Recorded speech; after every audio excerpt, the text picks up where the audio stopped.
What happens when one of Hollywood's most unpredictable actors sits down for what should be a simple morning show interview, only to find himself face to face with a host who seems determined to tear him down on live television?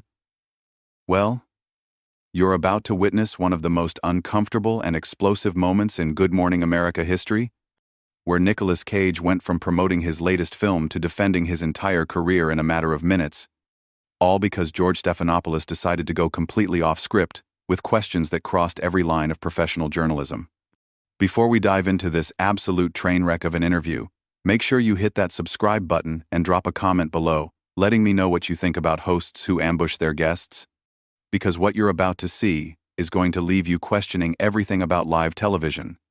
The morning started like any other for the Good Morning America crew.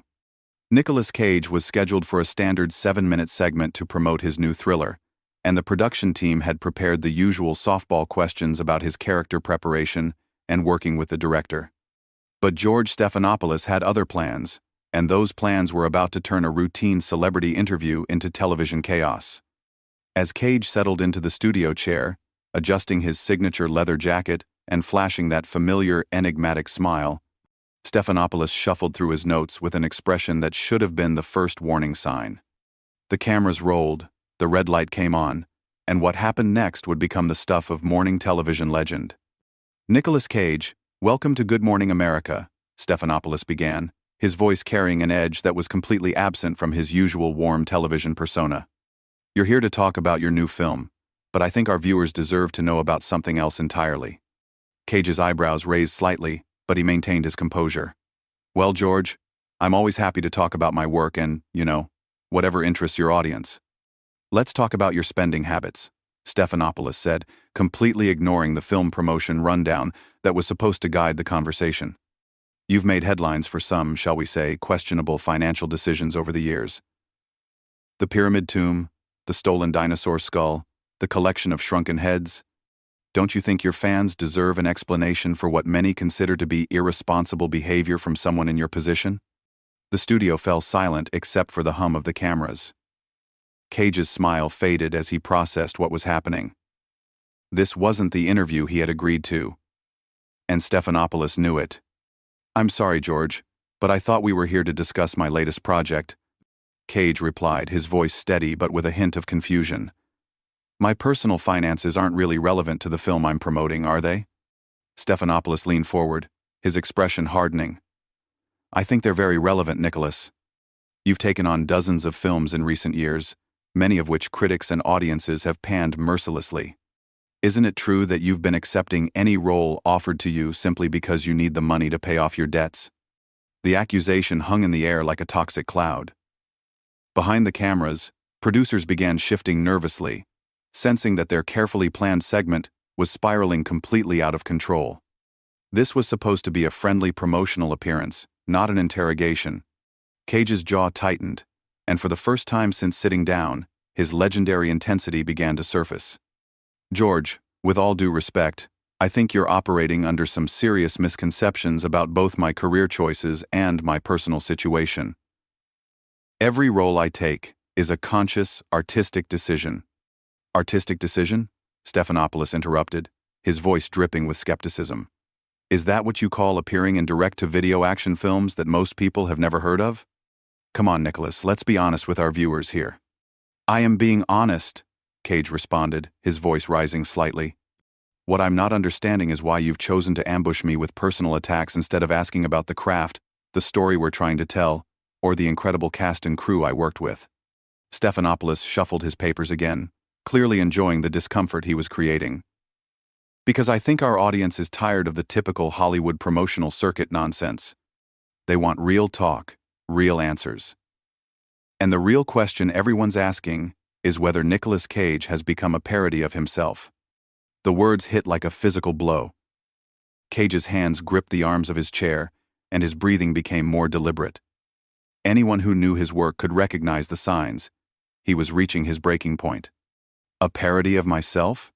Cage repeated, his voice now carrying that unmistakable intensity that had made him famous. "George, I've been in this industry for over 4 decades. I've won an Academy Award, I've worked with some of the greatest directors who ever lived, and I've never once compromised my integrity as an artist for the sake of public opinion or media approval. But surely you can see how your recent career trajectory might raise questions, Stephanopoulos pressed, clearly determined to push the interview into even more uncomfortable territory. The memes, the online jokes, the constant speculation about your financial troubles. Don't you think you owe your fans an explanation? Cage stood up from his chair, the movement sudden enough to cause the camera operators to adjust their framing quickly. What I owe my fans is authentic performances and honest storytelling, which is exactly what I've given them throughout my entire career. What I don't owe anyone is a public accounting of my private life or justification for the choices I make as an adult and as an artist. The tension in the studio had become palpable. Stephanopoulos realized he had pushed too far, but his ego wouldn't let him back down now. Nicholas, please sit back down. We're live on national television. I'm aware we're live, George, Cage replied, his voice now carrying that edge that anyone familiar with his more intense performances would recognize. What I'm not aware of is when Good Morning America decided to abandon basic journalistic ethics and professional courtesy in favor of tabloid ambush tactics. Stephanopoulos gestured toward the chair with a patronizing smile that made the situation even more infuriating. Nicholas, you're being overly dramatic. These are legitimate questions that entertainment journalists ask all the time. Entertainment journalists? Cage's voice cracked with disbelief. George, you're supposed to be a serious news anchor, not some gossip columnist fishing for scandal. There's a difference between journalism and harassment, and right now you're firmly in harassment territory. The host's face flushed slightly, but he pressed forward with his attack. I'm trying to have an honest conversation about your career and your choices. Isn't honesty something you value? Of course I value honesty, Cage shot back, still standing behind his chair. Which is why I'm honestly telling you that this interview is completely inappropriate. You invited me here under false pretenses, you've ignored every attempt I've made to discuss my actual work, and you're treating me like some kind of criminal defendant instead of a guest on your show. Stephanopoulos leaned back in his chair, adopting a posture that suggested he was the reasonable one in this exchange. I think you're overreacting, Nicholas. These are questions that many people have about your recent career choices. Many people? Cage's eyebrows shot up. Or just you, George? Because it seems to me like you decided before I even walked in here that you were going to try to humiliate me on national television. Was this some kind of rating stunt? Did you think attacking your guest would make for compelling television? The accusation clearly hit home. Stephanopoulos shifted uncomfortably, and for the first time since the interview began, he looked genuinely rattled. That's completely unfair and unprofessional of you to suggest. End quote. End quote. 2. Unfair and unprofessional? Cage let out a laugh that contained no humor whatsoever. George, you just spent the last several minutes questioning my integrity, my financial responsibility, and suggesting that I've become a joke in my own industry. And you want to talk to me about what's unfair and unprofessional? Behind the cameras, the production staff was in complete panic mode. The stage manager was frantically trying to get Stephanopoulos' attention, making cutting motions across his throat, but the host was too committed to his confrontational approach to back down now. Look, Nicholas, Stephanopoulos said, attempting to regain control of the situation. I'm simply asking the questions that many Americans are thinking when they see your name attached to another low-budget film. Low budget? Cage's voice rose another level. Since when did budget become the measure of artistic merit? Some of the greatest films ever made were created with minimal resources and maximum creativity. Are you suggesting that only big-budget Hollywood blockbusters have value? Because that's an incredibly shallow and uninformed perspective for someone in your position. Stephanopoulos realized he was losing ground and decided to escalate even further. What I'm suggesting is that an Academy Award winner shouldn't be appearing in films that go straight to streaming platforms that most people have never heard of. The personal attack was the final straw. Cage's famous intensity, the same energy that had powered his most memorable performances, was now fully directed at the man sitting across from him. George, let me explain something to you about this industry that you clearly don't understand. Every film, regardless of its budget or distribution method, represents months or sometimes years of creative collaboration between dozens of talented people. When you dismiss their work as somehow beneath me, You're not just insulting me. You're insulting every writer, director, cinematographer, and actor who poured their heart into those projects. That's not what I'm doing, Stephanopoulos protested, but his voice lacked conviction. That's exactly what you're doing, Cage continued, his passion building with each word. You're perpetuating this toxic Hollywood hierarchy that says certain types of films matter and others don't. You're suggesting that artistic integrity can only exist within a specific budget range or distribution model. That's not journalism, George. That's snobbery disguised as analysis. Stephanopoulos tried to interrupt, but Cage was just getting started. Do you know what I see when I look at those smaller films you're so dismissive of? I see opportunities to work with hungry young filmmakers who have stories to tell and the courage to tell them without a studio breathing down their necks. I see chances to explore characters and themes that might not fit into a traditional Hollywood framework. I see the kind of creative freedom that most actors in this town would kill for. But surely you can acknowledge that some of these films haven't been well received, Stephanopoulos managed to interject. Well received by whom? Cage demanded. By critics who spend more time analyzing box office numbers than actual storytelling. By audiences who've been conditioned to only value entertainment that comes with massive marketing budgets? Or by morning show hosts who think they understand the film industry because they interview celebrities for 7-minute segments? The insult was direct and unmistakable. Stephanopoulos' face reddened, and his professional composure finally began to crack. I think you're being unnecessarily hostile, Nicholas. Hostile? Cage's voice reached a new peak of intensity. George, you ambushed me with personal attacks, questioned my professional integrity, and suggested that my career choices make me a laughingstock. And when I defend myself with actual facts and reasoning, you call me hostile? Do you see the problem with that logic? The studio audience, which had been watching this exchange with growing discomfort, was now completely silent. This wasn't the entertainment they had expected when they arrived for a taping of Good Morning America. Stephanopoulos made one final attempt to regain control. Why don't we take a step back and talk about your new film? That's what you came here to discuss, right? Cage stared at him for a long moment, his breathing still elevated from the confrontation. Now you want to talk about my film?